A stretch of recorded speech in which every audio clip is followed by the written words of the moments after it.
Olá, olá! O vídeo de hoje é fruto de uma enquete no meu Instagram. Inclusive, se você não me segue ainda, por favor, faça isso, @Dr. O'Malley. Lá tem dicas cotidianas aí para os médicos e profissionais da saúde se protegerem. Foi colocado em votação qual seria o vídeo do canal dessa semana. E o vídeo que ganhou foi top 3 situações que ensejam o processo por erro médico. Pois bem, vamos começar com plantão de porta.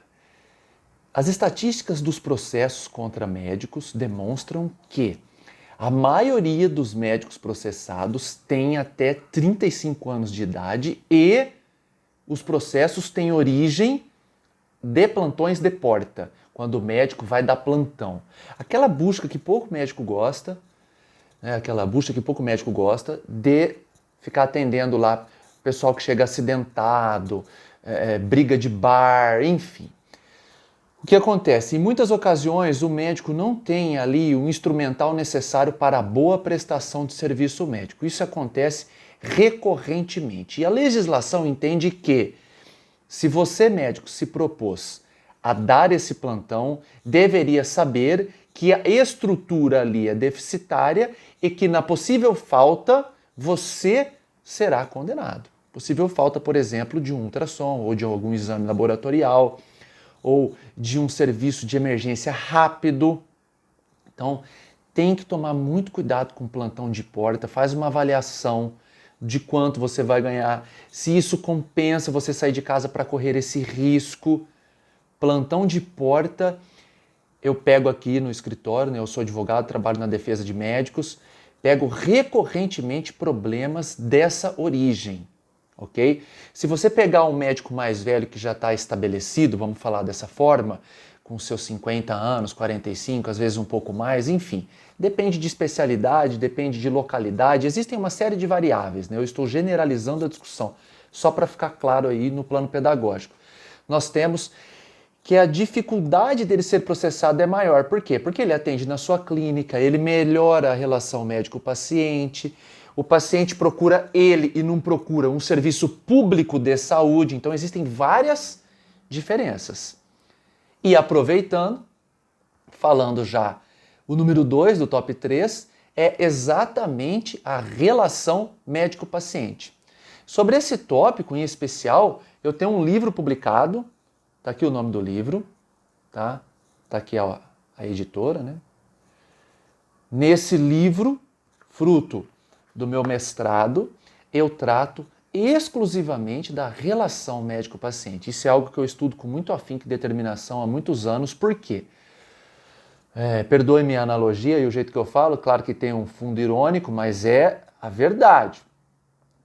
Você vê médicos péssimos tecnicamente e que jamais serão processados ou nunca foram em virtude de uma excelente relação médico-paciente. Você que está ouvindo esse vídeo, eu tenho certeza que já vai vir alguém na tua cabeça, tá vendo esse vídeo, né? Já vai vir alguém, um cara que não sabe nada de medicina, mas que é bom no trato humano. Hoje em dia, por incrível que pareça, o paciente escolhe o médico em muitas ocasiões não pela sua especificidade ou pelo seu caráter técnico, e sim por maior número de seguidores, do jeito que esse cara se posiciona em mídias sociais. É um absurdo o que está acontecendo. Porque a relação médico-paciente, aquele médico que é o bonzinho e tal, esse cara tem uma audiência maior e um trato melhor com o paciente, não significando que ele exerce bem a medicina tecnicamente. Isso é importante você saber. E eu vou falar de 2 pesquisas agora que demonstram a importância da relação médico-paciente. Uma pesquisa de Stanford atestou que os médicos que ficam 3 minutos apenas a mais, tá? E quem quiser essa pesquisa é só me mandar um e-mail que eu envio, tá? Faz parte aqui do meu livro. 3 minutos a mais inibiram consistentemente processos por erro médico. Isso nós estamos falando de Estados Unidos e Canadá, sociedades desenvolvidas, e que o processo por erro médico raramente não trabalha na casa do $1 milhão. Tá? E numa outra pesquisa, dessa vez eu esqueci a faculdade, Stanford e Montreal, se eu não me engano, ou Toronto. Enfim, outra faculdade, dessa vez de origem canadense, ficou atestado que o jeito que se fala, estamos falando de entonação vocal, de dicção, dá origem a processos de erro médico. Então nós estamos falando de exclusivamente trato e não do erro médico em si. Olha que interessante, olha o quão é importante a forma que você se comporta. Então, aquele médico de escuta ativa e que fala, eu vou reservar um espaço para responder as suas questões, e que não atende o paciente já olhando para baixo e fazendo a receita ou digitando, né, fazendo a prescrição, esse é o cara que dificulta enormemente um processo por erro médico. E tem mais. Essa é uma pesquisa brasileira que eu vou falar agora.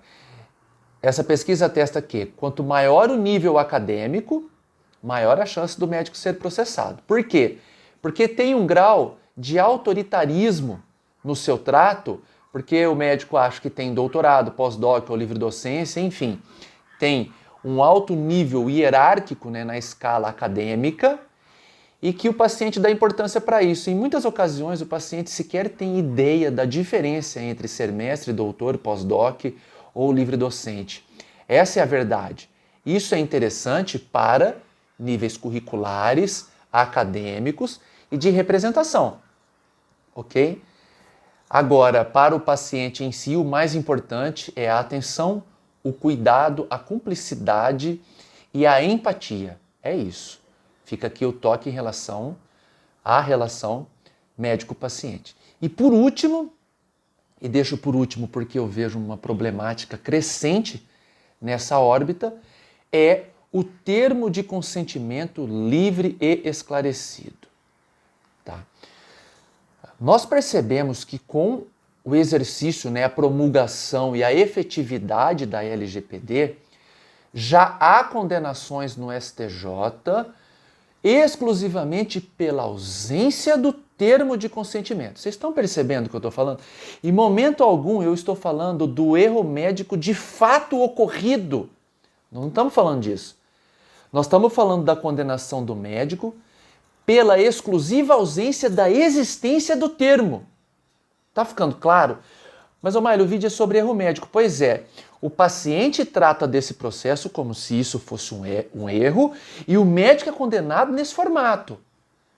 Então, nós não estamos falando de um processo por erro médico onde de fato houve um erro médico, e sim exclusivamente pela ausência da existência desse termo de consentimento.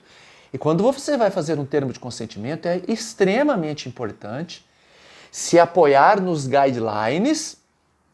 Por exemplo, você vai fazer um termo lá de escleroterapia, né, que é relacionado a varizes, ou de glaucoma, ou de cirurgia torácica, ou de toxina botulínica, enfim, você pode permear todas as áreas da medicina. Você vai entrar nos bancos de pesquisa, né, na BVS, na BIREM, PubMed, em Harvard, enfim, né, aqui nas faculdades brasileiras que têm excelentes publicações, e vai trabalhar os riscos do procedimento. O que será feito aqui? Nós vamos fazer uma pitose palpebral que vai utilizar um oftalmo e um plástico. Quais são os riscos? E também tem o que é necessário que se relaciona ao paciente. É necessário fisioterapia? Ele pode tomar sol? Ele pode entrar na piscina? Ele pode viajar sentado daqui em Manaus, né? E quando eu falo daqui, eu estou no estado de São Paulo. Então você coloca tudo o que não pode ser feito e os riscos esperados e as reações adversas esperadas e os possíveis efeitos colaterais. Aí você vai estar trabalhando o direito de informação e o consentimento livre e esclarecido desse tipo de risco, reação adversa ou efeito colateral. Ficou claro? Nesse sentido, é importante você ter a redação desse termo feita por um advogado, que inclusive entende o que é um guideline, né? Pergunta para o teu advogado, você sabe o que é guideline? Se ele não sabe, já não vai te ajudar. Entendeu? E eu não estou falando mal de advogado, nem da classe, nem nada. Estamos falando de especificidade técnica e acadêmica de profissões. Se você perguntar para o advogado o que é uma doutrina, ele vai te responder facilmente. O que é uma súmula, uma jurisprudência, uma norma. Agora, um guideline é algo específico da medicina. Talvez artigo científico ele saiba o que é, mas um guideline especial não. Então eu fico por aqui, são os 3 tops processos por erro médico da atualidade, tá? Que ensejam processo, e nos vemos no próximo vídeo. Até mais!